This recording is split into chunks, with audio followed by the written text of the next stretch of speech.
ሽማግሌ የማይልክ ባል፣ ሽማግሌ ልኮ አክብሮ የማያገባሽ ባል፣ ነገ ዛሬ ብሎ ተስፋ የሚሰጥሽን ባል ዛሬውኑ ፍቺው። ውሸታም ነው። አንቺን ሰርቶ ማስተዳደር የማይችል ባል፣ እንዲናድርግ ብሎ ሀሳብሽን እቅድሽን ተቀብሎ የማያሳካ ወንድ ላንቺ አይሆንሽ። ጸልይበት። እግዚአብሔር በአንድም በሌላም ያሳይሻል። እኛ እንደ ኃጢአታችን ብዛት ሳይሆን እንደ እግዚአብሔር ቸርነት ይገለጻል። ማወቅ እንችላለን ማለት ነው። እኔ እንደዚህ ሀገር አልሄድም፣ እኔ እንደዚህ የሚል ወንድ የሚያንገራግር ካለ በተለይ ተቀምጦ መብላት፣ ተቀምጦ ይሄ አልጋ ላይ እየተገላበጠ መብላት የሚወድን ሰው ማለት ነው አጠገብሽ እንዳታደርሽው። በተለይ አረብ ሀገር ያለሽ እህቴ ራስሽን ጠብቂ። ለምን? በክብር በወግ በማረግ ቤተሰቦች መርቀው ልጅን ለልጃችን ብለው እግር ስመሽ እንድትወጪ ነው እንጂ እሱን ተከትለሽ እንድትገቢ ከዛ በኋላ ውርደት እንዲያከናንብሽ ራስሽን አታደርጊ። ከአረብ ሀገር ሄጄ እሱ ቤት እገባለሁ? በፍጹም። ቤተሰቦች ቤት ግቢ። ይወደኛል፣ ያፈቅረኛል፣ አይወድሽም። የሚወድሽ ለቤተሰቦችሽ ሽማግሌ ሲልክ አክብሮ ሲያገባሽ የዛን ጊዜ ይወድሻል። የዛን ጊዜ ሊያገባሽ ዝግጁ ነው። አንቺም ደግሞ ጸሎት ጨምሪበት፣ ፍቃድ እግዚአብሔርን ጠይቂ። የዛን ጊዜ እግዚአብሔርም ይረዳሻል፣ ህይወትሽ ይስተካከላል። አለበለዛ ደግሞ ብዙ ነገሮችን ታያለሽ። ሰላም እግዚአብሔር ይብዛላችሁ። ውድና የተከበራችሁ ቤተሰቦቼ እንዴት ከረማችሁልኝ? እንዴት አላችሁ? እኔ በጣም ደህና ነኝ። እግዚአብሔር ይክበር ይመስገን። በቅድሚያ ስለምሰጡኝ ነገር፣ ስለምሰጡኝ ፍቅር፣ ስለምሰጡኝ ሁሉ መልካምነት እጅግ በጣም ከልብ አድርጌ አመሰግናችኋለሁኝ። አሁንም ቤተሰብ ያልሆናችሁ ቤተሰብ እንሁን፣ ዝምድናችን እናጠናክር ለማለት ወዳለሁኝ። እንግዲህ በመላው ዓለም የምትኖሩ ትውልደ ኢትዮጵያውያን፣ ኤርትራውያን በሙሉ ሰላማችሁ በክርስቶስ ኢየሱስ ብዝት ይበልልኝ። እግዚአብሔር በያለንበት ይጠብቀን፣ በሰላም ለሀገራችን ያብቃን። የሰው ልጅ ሰላም ሆኖ ጤና ሆኖ ወጥቶ በሰላም ከገባ ለራሱ ትልቅ ሀብት ነው ማለት ነው እና ዛሬ አንድ ነገር ይዤላችሁ መጥቻለሁ። በተለይ እኛ አረብ ሀገር የምንኖር እህቶች፣ አረብ ሀገር ላይ ስንኖር ያለነው እሰው ቤት ነው። በውጭም ስሩ፣ በመዳምን ቤት ስሩ፣ የሰው ሀገር የሰው ነው። አንደኛ ራሳችንን መቻል፣ መጀመሪያ ቅድሚያ ለራሳችን መስጠት አለብን። ምክንያቱም ምንድነው ማድረግ ያለብኝ? እኔ ተሰድጄ አረብ ሀገር ላይ ሆኜ ምን መስራት አለብኝ? እንዴት ነው ህይወቴ ማራመድ የምችለው? ለምን መሰላችሁ? እኛ የድሮ ህይወታችን እንደሚጠብቀን እንዘነጋዋለን። የድሮ ህይወታችን እኔ ቤዛ ያለሁት እንግዲህ ሀገረ ሊባኖስ ነው። ከሊባኖስ ከመውጣቴ በፊት ምን ማድረግ ነው ያለብኝ? ሀገሬ ላይ እንዴት ነው ማስተካከል ያለብኝ? ህይወቴን እንዴት ነው መምራት ያለብኝ? ምንድን ነው የሚያስፈልገኝ? የልጅነት ጉልበቴን ተጠቅሜ ለነገ የሚያስፈልገኝን ነገር ማዘጋጀት አለብኝ ማለት ነው። ዩቱብ ይከፍላል ወይ ቲክቶክ ይከፍላል፣ እሱ የራሱ ጉዳይ ነው። ራሱን የቻለ የራሱ የሆነ ስራ አለው ማለት ነው። ምክንያቱም እንደምናወራው እዚህ ጋር መተን እንደምንናገረው አይደለም። እያንዳንዷ ህይወታችን፣ እያንዳንዷ ስራ ዋጋ አስከፍላን ነው ብር የምታስገኘን ማለት ነው እና ጥንቃቄ አድርጉ ማለት ነው። ገንዘባችሁን ያዙ፣ እራሳችሁን ቻሉ። አላግባብ የምናወጣቸው ወጪዎች ነገ ከመሸ በኋላ ሊያናድዱን፣ ሊያንገበግቡን፣ እድሜያችን ሊያንገበግበን። አሁን ብዙዎቻችን በእድሜያችን የተንገበገብን የለንም አለን። ለምን አልወለድኩም፣ ለምን አላገባውም፣ ለምን እንደዚህ አልሆንኩም ብለን በጣም የምንናደድ እህቶች አለን። ለምን እንኳን እኔ ለራሱ ጊዜን በቃ ምን ልበላችሁ ያበላሸብኝ ሰው አለ ማለት ነው። ለምን ጓደኛ ነን፣ አውርተናል ብዙ ነገር። ያው ጓደኛ አሁን ለምሳሌ በተለይ የአረብ ሀገር ያላችሁ እህቶች ነው እኔ ማለት የምፈልገው በተለይ ማለት ነው ከቤተሰቦቻችሁ ንግግር ከቤተሰቦቻችሁ ውጪ ባትወጡ መልካም ነው። ወጣትነት እኔ ለምን እንደሆነ አላውቅም፣ ካለፈ በኋላ ነው እሳት የእግር እሳት ሆኖ ሲለበልበን የሚኖረው። ኖ ድሮ ተጎድቻለሁ፣ ዘንድሮ ደግሞ ያንን ታሪክ እያነሳው መበሳጨት፣ ያዙ ይልቀቁኝ ማለት ማለቃቀስ፣ በሶሻል ሚዲያ ላይ ወጥቶ ያዙ ይልቀቁኝ እንቧ ከረዮ ማለት የለብንም። ሰው ከሰው ይማራል። ቤተሰብ ይሄ ነገር አይሆንሽም፣ ተረጋጊ፣ አቁሚ ካለ ማቆም አለባችሁ። እኔ እንግዲህ እኔ አሁን ለምሳሌ ልበላችሁ፣ አረብ ሀገር ተመልሼ መምጣት ሀሳቡም የለም። ቤተሰቦችን ፍቃደኛ አልነበሩ፣ እውነቱን ስነግራችሁ ማለት ነው። ጓደኛ ነበረኝ፣ ከጓደኛዬ ጋር ብዙ ሀሳብ ብዙ እቅዶች ነበሩ ማለት ነው። ምክንያቱም እንድትማሩበት ነው ይህን ልላችሁ የቻሉት። ብዙ እቅዶች ብዙ አውርተናል። ጥሩ ልጅ ነው። በነገራችን ላይ እኔ መልካምነቱን አልዋሽም። ነገም ዛሬም ሰው ጥሩ በጥሩነቱ ይነሳል ማለት ነው። እና ግን ያላስማማን ብዙ ነገሮች አሉ፣ በጣም ብዙ ነገሮች። ግን አንዳንድ ጊዜ ለበጎ ነው። እግዚአብሔር የተሻለ ነገር ሊሰጠን ሲፈልግ በሆነ በኩል ፈተና ይገጥመናል። አንደኛ እኔን የሚያገባኝ ሰው ወይ እኔን የሚያገባኝ ወንድ ቤተሰቦቼን በስነ ስርዓት ሄዶ ሊተዋወቅ ይገባል። ለቤተሰቦቼ ክብር ሊኖረው ይገባል። እኔ የክፍለ ሀገርም ልጅ ልሁን፣ ደሃም ልሁን፣ ሀብታምም ልሁን፣ ብቻ ቤተሰቦቼ ምንም ይሁኑ ማለት ነው። ምንም እዚህ ለምን እንደው አመር ላይ አይተኙ፣ ምንም ይሁኑ ቤተሰቦቼ፣ እኔን የሚያገባኝ ሰው ቤተሰቦቼን ሊያከብር ይገባል።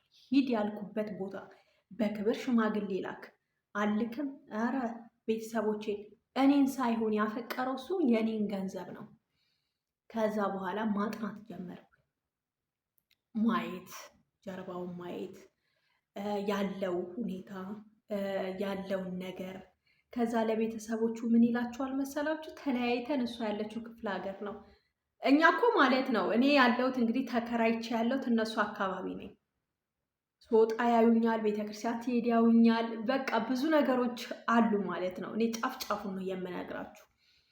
ከዛ በኋላ አንድ ሰው መሀል ላይ መጥቶ ለምን አይዘን መሰላችሁ? እግዚአብሔር ሲያጋልጠው። ከዛ እንደውም ያቺ እህት ምን እንዳለችው ታውቃላችሁ? እች ልጅ ጠበቅ አርገህ ያዛት አለች ማለት ነው። ጠበቅ አርገህ ያዛት ስትል እኔ ገረመኝም ሳቄኝ መጣ። ወይ ማጥበቅ አይ ብዬ በዛው ተለያየን ማለት ነው። እነሱም ሄዱ፣ እኔም ወደ ቤቴ ገባሁኝ ማለት ነው። እና በደንብ ሳይ ልጁ በቃ ሽማግሌ መላክ አይፈልግም፣ ዝም ብሎ ህይወትን መኖር ነው የሚፈልገው። እኔ ደግሞ እንደዛ አይነት ነገር አልፈልግም። ምክንያቱም ቤተሰቦቼ እህቴ ስታገባ በክብር ነው፣ እህቴ ስታገባ በክብር ነው፣ አሁንም እህቴ ስታገባ በክብር ነው። የምን መሞላፈጥ ነው ብዬላችሁ ብድግ ብዬ የት እመጣለሁ? አረብ ሀገር በምመጣበት ሰዓት ላይ የኔ ቤተሰቦችን ብዙ ነገር ብለዋል ማለት ነው። ለምን ለቤተሰብ እኔ ጓደኛ አለኝም ብዬ በጉልበት ተናገርኩኝ። ያው ብቻ ብዙ ቻሌንጆች አሉት በነገራችን ላይ ማለት ነው። እና ብዙ ተባልኩኝ።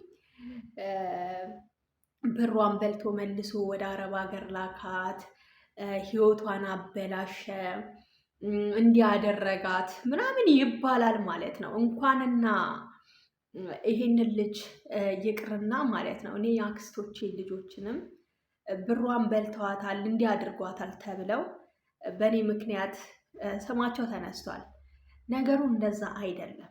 መጀመሪያ እኔን ባለቤቷን ብትጠይቁኝ መልካም ነው። አሁን እኔ ስለ ገንዘብ እንዲህ ነው ብዬ ልላችሁ አልችልም። ምክንያቱም ይሄ በእግዚአብሔርና በእግዚአብሔር የተያዘ ነገር ስለሆነ እዚህ ጋር እንደዚህ ነው እንደዚህ ነው እንደዚህ ነው እንደዚህ ነው ልላችሁ አልችልም። ግን ብሯን በልቷት እንደዚህ አድርጓት ካዳት ምናምን አትበሉ። እኔ ራሴ ነኝ ልጁን አልፈልግህም ብዬ ያስወጣሁት ከህይወቴ ውስጥ ራሴ። ቤተሰቦችን ማክበር አለበት፣ በስነ ስርዓት ሽማግሌ መላክ አለበት፣ በስነ ስርዓት መጋባት አለብን። ቤተሰብ በሚያውቅ ተመርቀን እልል ተብሎልን ልንሞሸር ማለት ነው። እኔ የምፈልገው ይሄንን ነው። ገንዘብ ነገ ጠዋት እናገኘዋለን። ቢጠፋ ቢኖር የሰው ልጅ ከሰራ ያገኛል። ከዛ በኋላ ያንን መስፈርት ጭራሽ ስለ ብሔር መወራት በቃ እኔ እዚህ ከተማ ላይ ከሄድኩኝ ይገሉኛል አይነት ምናምን መስማት ጀመርኩኝ። በእውነት የዛን ጊዜ በጣም ነው ልቤ ያዘነው። እውነት ስነግራችሁ እኔ እስካሁን ድረስ በቃ ውስጤ በጣም ነው የሚሰማኝ ማለት ነው። እኔ እንደዚህ አይነት ነገር በወቅቱ አልገባኝም ነበረ። ለካ ዘረኝነትም አለ።